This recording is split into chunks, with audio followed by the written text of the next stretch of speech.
السلام عليكم ورحمة الله وبركاته. أكم جرتن خبجمتوتا في هوردفتوتا يوتيوب channel خينيا أكسماس ورين تيك توك رتين هوردفتن ويا أرانتنا مقالة دريراتي أفترا قداتو جيفا مجرا يوتيوب خينيا سبسكرايب أكسماس شير قدو إن دقتنا سنين جنة حمر مكوبي خينيا تين ولين ترى سنين جنة عن خنسنو جنتر قول لي عبد الواسي أكسماس أوجيسا كاميرا برا وجين خنترتا حمر مكوبي خينيا تين ولين ترى الردي بني سنين جنة مي إنجو سنجان دران دوسي مكاخي Maqaa Kiyyariyaan naan jedhan. Ayyemee qophii kana akkamiin ilaaltaa qophii har'aan tanaa kanaa fi qaamata dabaree amata dabaree dhuftee jirtaa? Dhufee siin jedha. Mee garaagarummaa namata dabaree jiruu fi amata kana jiru bifa kamiin ilaalta? Mee kamiin ilaaltaa?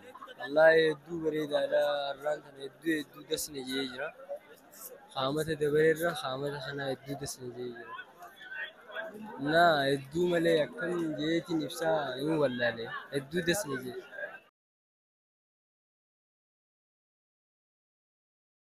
Qophii har'aan tanaa kana akkamiin ilaalta? Mee qophiin har'aan tana magaalaa Dirreedhaa keessatti gaggeeffamu jiru kun bifa kamiin ilaalta? Maashaallah qophii bareedduudha wallahi tokkummaa islaamaa mul'isti.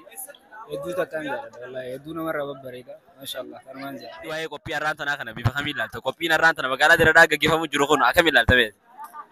Qophiin Dirreedhaa magaalaa takkaffaa jaalala ibsa. Lammaffaa immoo akkana walitti qabamee wajjin furuu keenya hedduu gammachuu guddaadha. Warra amata wajjin furuu nu haa godhu. Kanaan dura ammaan boodaas akka waliin furuu ta'a. Inshaallah. Amata dabaree dhuftee jirtaa meeti?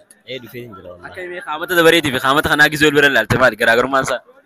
Garaagarummaan isaa hedduu bakka waan amata dabaree waan jiru amata kana hin jiru. Hedduu amata kana idaa deemu jira jaalaltiin kabajaan waan hedduu akkanatti wal keessa deemaa furuun keenya waan guddaadha.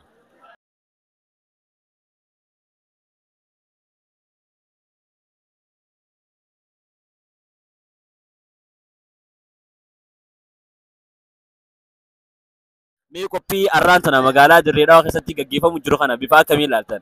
Maashaallah wallahi alhamdulillah hedduu namatti tola. Hedduu bareeda wallahi bakka hundaayyuu akkana yoo taanee jennu hedduuyyuu baay'ee jaalannee jirra amantiin ta'e amantii beekamtu ta'us hedduu nutti tola wallahi maashaallah. Maashaallah wallahi haaluma bareedaadha wallahi kan akka kanatti dabalee sitti gara fuulduraattis kan achi kan daran ta'u akkas hin ta'ina. Haala bareedaadha akkuma kanatti jabaannu akkuma kanatti jabaadhaa galatoomaa. Kabajamtootaa fi hordoftoota keenya ammaas qophiin keenya akkuma itti fufatti jira obboleessa keenya kabiraatti walitti deebinee jira duraan dursee maqaa kee? Maqaa kee Musliim Muhammad Raanjaan. Haa ta'u eenyu sin jaala? Bilaal. Ayyemee Bilaalee fi Musliimee har'a qophii har'aan tana bifa kamiin ilaaltan? Akkamiin ilaaltan qophii har'aa? Wallahi qophii akka har'aa takkaa dhaladhee hangana geessu pirogiraama hedduu ture as bira furaa hedduu taasisaa hedduu ture garuu akka har'aa nagar maaliif ni beektaa? Rahmata Rabbii jira. Akkasuma namni hedduudha. Wallahi waan dilee takka waan maali raasifu hin beeku. Mee haa ta'u maal jettanii? Maati bakka normaana duraaniiti waladda waan ajaa'ibaa jira irra roobaa jira rahmata Rabbii akkasin jira. Mee amata dabaree dhuftanii jirtanii isin? Likkumatti. Akka himee garaagarummaa kanaa fi amata dabaree? Wallahi amata dabaree maali beektaa? Warra Dirreedhaa bakka kabaabii Dirreedhaa waan jaamu qofaatu barana Harar Awwadaay Haramayaa ilaa wallahi ijoollee calanqoo hundaan as keessaa garuu jiru. Akkasuma qobboo minaamin. Biyya hedduu irraa dhufu jiran ijoolleen Awwadaa akkasuma Dilaa jira. Wanni adda godhu kanuma. Si akkasuma bakka ati. Taphaal tiyuub. Subscribe, like, share, comment godhaa. Ramadan Kareem.